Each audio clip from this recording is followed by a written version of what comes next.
going on? Welcome back to Movie Bumpers. This is Jordan. This episode is going to be about Stronghold.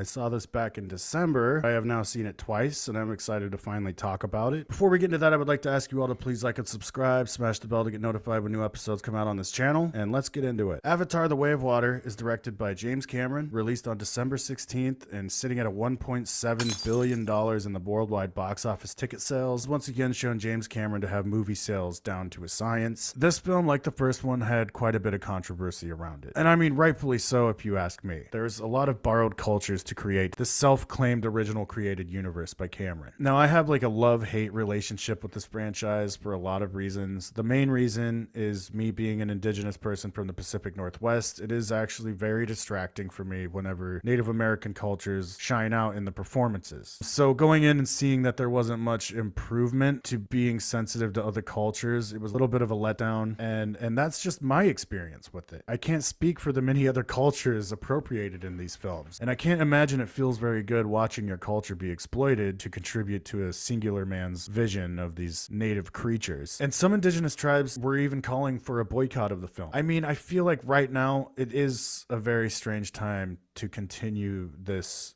particular storyline, at least the way that they did. I understand that humans are the ultimate evil and that we're supposed to see them as see this as a commentary on how we treat the planet, and also all the global pollution preachings of these films. Sometimes they contradict themselves. One of the other issues that I have with this franchise is that I am a huge James Cameron fan. I mean, a lot of people are. I love almost all of his films, even Titanic. The fact that he's locked into making these films until like 2029 or whatever, it makes me a little sad. I love Terminator. I loved Aliens.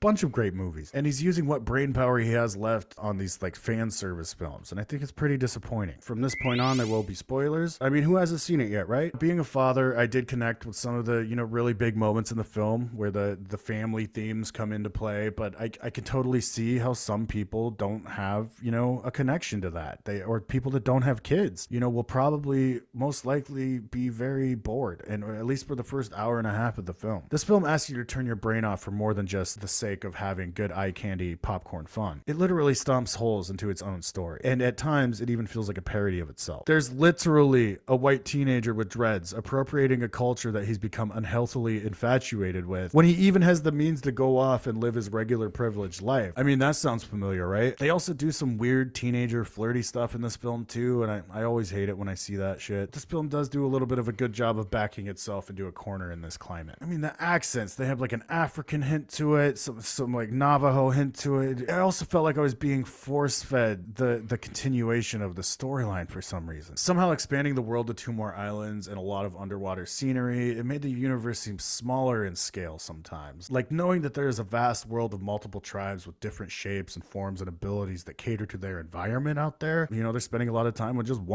one tribe of those of many. I just don't know why. It just felt a little bit like a smaller film than the first one sometimes. We spend so much time underwater is why I think, which is cool. Don't get me wrong. The story and the scripts were a little bit rough though. The amount of times the teenagers go off and get in trouble, and it was like deja vu after a while. I think they go off and get in trouble and have to get talked to like 6 times. And then also bro, like they call each other bro all the time.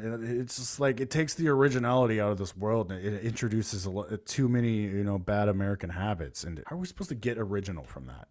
I couldn't believe with the 17 years that they have been working on this, that at least they wouldn't like do a little tweaking to the dialogue. This was the final product. It's pretty interesting. Spider being Quark's son, I didn't know if I liked that very much. It just seemed a little forced.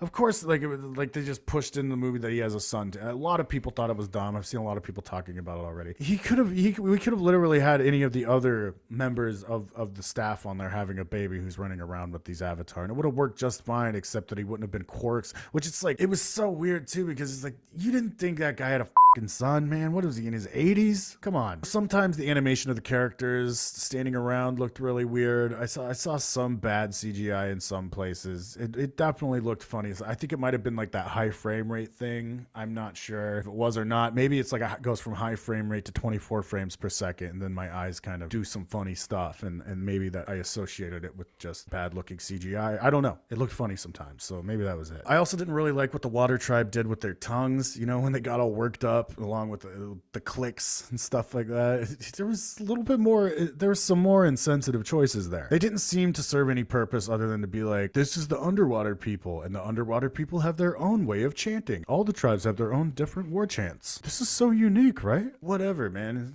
It just kind of bothered me. Also, all of the water children, all of the underwater children, I didn't really connect with. I didn't really like them that much. But the crab suit, I thought the crab suits were really fucking awesome. There's another thing I wrote in my notes. The crab suits, some real James Cameron-y shit right there. You could tell he's expanding his mind a little bit beyond the weird little alien robot things that they ride around in almost every one of his movies. Then James Cameron does what he does best and completely yanks you out of your seat. I mean, Jesus Christ, man, he really is the master of the third act. I was jumping, I was yelling at the screen, and I mean, as was the whole theater. I even shed a tear, as did the whole theater. It was like a great experience. I haven't felt like this much of a like participating energy where I'm like, no, this. I want to cheer for this too. Like, this is great. I saw this in 3D IMAX with the high frame rate. Sometimes frames per second don't really match up, but you know, I didn't mind it too much because this film, it breathed a new life into the 3D experience for me. I don't think I've seen a 3D movie since like Toy Story 3 or something, and that wasn't even meant to be 3D. You know, so I don't even know why you would go and see this not in IMAX 3D or in 3D in some way. I don't know why you'd waste your time boring yourself to death, because these films are eye candy dopamine bombs, and that's fine. And I'm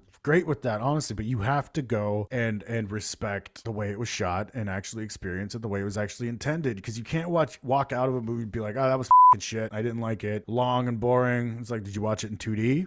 Well, yeah. There you go, dude. You took your candy and rubbed all the sugar off. You rubbed all the sugar off and then put it in your mouth and then said it wasn't that good. So, I mean, like, what do you expect? I am ashamed to say I absolutely love Avatar 2. I absolutely love it. Love it a lot more than the first one. I saw it twice. It's been so, and what I liked about it is like it made me feel like, remember in the 90s when a movie came out and the script was kind of shit, but the actors and the action was just good enough for you to hold on to that and rewatch it over and over and over again. I feel like that's going to be this movie. I can't wait for it to come out on 4K Blu-ray. You know, it's like the new Star Wars. This feels like the new Star Wars event. As much as I was hating on the movie in the first 2 hours, I was just kind of like, man, like, I was ready to go home and go to bed at that like 2 hour mark, but then we get that last hour and it flies by because it's just so cool. I'm giving Avatar: The Way of Water an A- for being a great blockbuster, popcorn flick, fun, eye candy, great film to end in 2022. It was like a big bowl of fireworks. It was like eating a big bowl of fireworks for breakfast on January 1st. So Avatar 2, have you seen it? What did you think? Leave a comment below and don't forget to like and subscribe. Smash the bell to get notified when new episodes come out on this channel. And this is Movie Buppers. Thanks for watching. See you next time.